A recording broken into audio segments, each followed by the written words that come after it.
नमस्कार, times of Swaraj में आप सबों का स्वागत है। मैं हूं संतोष सिंह और आज हम टाइम्स ऑफ स्वराज में बात कर रहे हैं कि देखिए बिहार में जो 40 उम्मीदवार लोकसभा चुनाव लड़ रहे हैं, किसी भी पार्टी के हों, किसी भी दल के हों, उसमें मेरा मानना है कि राजीव प्रताप रूढ़ी एक अलग मिजाज के पॉलिटिशियन है।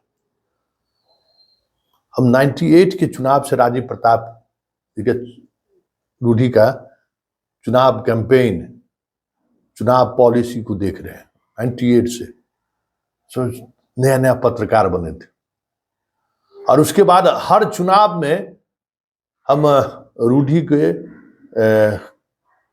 इलेक्शन मैनेजमेंट को करीब से देखने और समझने का कोशिश करते हैं, क्योंकि प्रशांत किशोर वगैरह जो देख रहे हैं वो आज आप देख रहे हैं ना, वो 98 में 2004 में रूढ़ी प्रशांत किशोर टाइप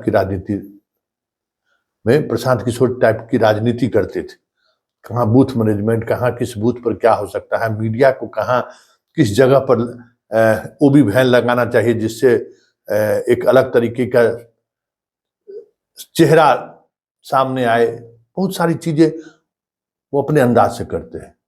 लेकिन इस बार थोड़ा हमको लग रहा था कि रूढ़ी बहुत, पता नहीं क्यों इस बार वो बॉडी लैंग्वेज नहीं दिख रहा था, न आवाज न सवाल जवाब में उस तरीके का पैनापन। लेकिन आज मंच पर भले ही नॉमिनेशन के बीच उन्होंने अपनी बात को रखा है, लेकिन ये कह सकते हैं कि रोहिणी आचार्य ने जो अभी तक जितनी बातें कही हैं छपरा में, उन तमाम बातों का जिस अंदाज में रूढ़ी ने जवाब दिया है और जिस नैरेटिव को सेट करना चाह रहे हैं रूढ़ी, और उसका आज जो इस्तेमाल किया है, वो नैरेटिव अगर सेट हो गया तो फिर खेला हो गए। क्योंकि हर उस मर्म को जगाने की कोशिश रूढ़ी ने किया है जिस मर्म को रोहिणी अपने व्यवहार से, विचार से, बोली से बदलने की कोशिश में लगी हुई है। जरा सुनिए क्या कह रहा है रूढ़ी, चंद्रिका राय की बेटी के सहारे भी और जंगल राज के सहारे भी। कि भाई किसी ने बार बार ये पत्रकार मुझसे पूछते हैं, बताइए आपको क्या कहना है, आपको खतरा किससे है। हम बोले किससे खतरा है? तो फलाना कैंडिडेट आपके खिलाफ खड़ा है। तो मैं आज बड़ा सनसनीखेज समाचार देने वाला हूं आप लोगों को। अब यह दूसरी बात है कि राष्ट्रीय जनता दल के कार्यकर्ता बड़े बेचारे दुखी हैं कि उनको सिंगापुर जाना और अंतरिक्ष में जाना दोनों बराबरे है। अब अगर हम अपने कैंडिडेट को जिताते हैं तो या तो अंतरिक्ष में जाना होगा रोहिणी, और नहीं तो फिर सिंगापुर जाना होगा। तो राजनीति में सबसे बड़ा विषय बनता है कि आपका पता क्या है। तो भाई राजीव प्रताप रूढ़ी का 38-40 साल से एक ही पता है, मेरा गांव अमनौर है, मेरा पंचायत अमनौर हर नारायण है, मेरा प्रखंड अमनौर है, मेरा थाना अमनौर है, मेरा अनुमंडल मलहोड़ा है, मेरा जिला सारण है। आपका पता क्या है भाई? आपका पता क्या है? आपका पता छपड़ा का है क्या?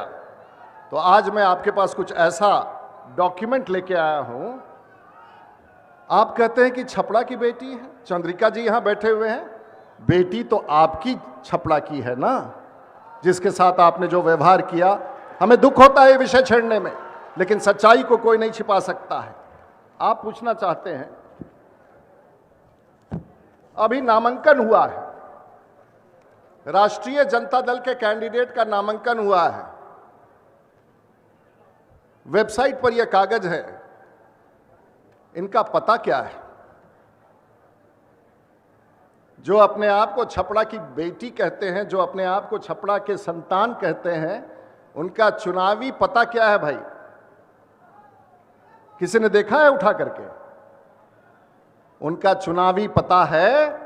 और आज के बाद राष्ट्रीय जनता दल का एक भी कार्यकर्ता और राष्ट्रीय जनता दल का एक भी कार्यकर्ता सड़क पर अपने घर के बेटी और अपने घर के उम्मीदवार के लिए वोट नहीं मांग सकेगा, क्योंकि उनका पता है। Acharya Rohini of Samresh Singh, aged yes फलाना फलाना, Rohini Acharya, 181 Digha assembly, constituency of Bihar, serial number तो एमएलए कॉलोनी का पता है और रहती हैं पटना में और कहती हैं कि छपरा की धरती की बेटी है। क्षमा कीजिए, हम कभी नहीं बोलना चाहते, लेकिन लगातार सम्राट चौधरी पर प्रहार, लगातार भारतीय जनता पार्टी के कार्यकर्ताओं पर प्रहार, लगातार राजीव प्रताप रूडी पर प्रहार। इसलिए क्योंकि मेरा ऐसा मानना है और हमारे पार्टी के और हमारे कार्यकर्ताओं का ऐसा मानना है कि जो यहां का रहने वाला नहीं है उसका छपरा के जनता पर और छपरा के धरती पर मत मांगने का कोई अधिकार नहीं, उसका कोई अधिकार नहीं। और हम लोग कभी नहीं बोलना चाहते हैं किसी कैंडिडेट के बारे में, लेकिन इतना बार मेरा नाम लिया जाता है कि मेरी मजबूरी है। उनके भाई साहब भी यहां आए और कुछ कह के चले गए। हम लेकिन फिर दोहराना चाहेंगे कि हम लोगों का संस्कार नहीं है। अरे ये लड़ाई तो कैंडिडेट से कहां है। किसी की बेटी अच्छी होती है, किसी के बेटी पर टिप्पणी करना भारतीय जनता पार्टी का सरकार। अरे वो तो मुखौटा है साहब। अंग्रेजी में अगर कहें तो वो कवर अप, पता नहीं अंग्रेजी का शब्द, आजकल हम अंग्रेजी भी भूल गए हैं, नहीं तो कोई कहेगा कि अंग्रेजी भी बोलना नहीं आता है इनको। वो तो मुखौटा है, वो तो मुखौटा है साहब। असली लड़ाई तो लालू प्रसाद यादव जी के उस खौफनाक चेहरे से छपरा में है जिससे सारण की जनता लड़ रही है।